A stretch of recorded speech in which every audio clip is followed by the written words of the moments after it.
Hello, I'm Ed, I'm Colleen. and we are from the Congdon neighborhood in Duluth, and Welcome to our garden. I call this the secret garden. It is this kind of hidden little oasis in our backyard. We started out in the front garden, about 20 years ago.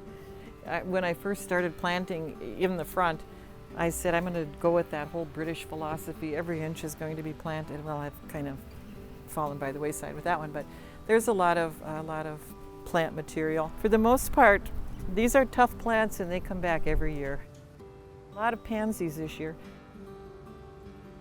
The lamium have just spread by themselves. I love the way they grow in. It is, I said, the sort of cottage-style garden. They intermingle, they intertwine. A seed drops, it grows, we just let it go. The ferns, they're so graceful, so beautiful. They love the shade. They grow successfully, so yeah, I just let them grow. Everything in here is old. And he came up with the design, and it was really based around recycled things. The window was recycled. The doors, the French doors, they were from one of the beautiful old homes on Summit Avenue. Friends visit. We have little tea parties now and then. One of my dear neighbors, she'll call me in the morning and say, "Is the tea house open? I have company coming this morning and we'd like to use the tea house for our coffee." Sure, come on down, use the tea house.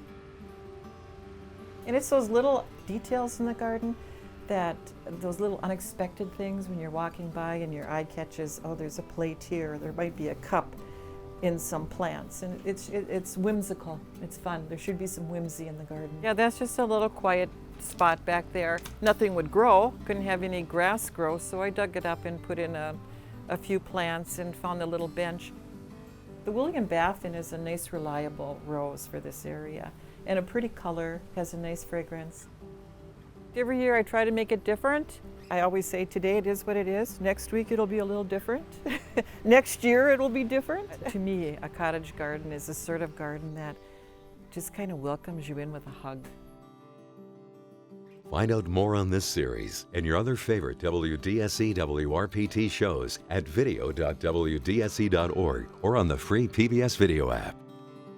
Funding for Great Gardening is brought to you by the Arts and Cultural Heritage Fund and the citizens of Minnesota.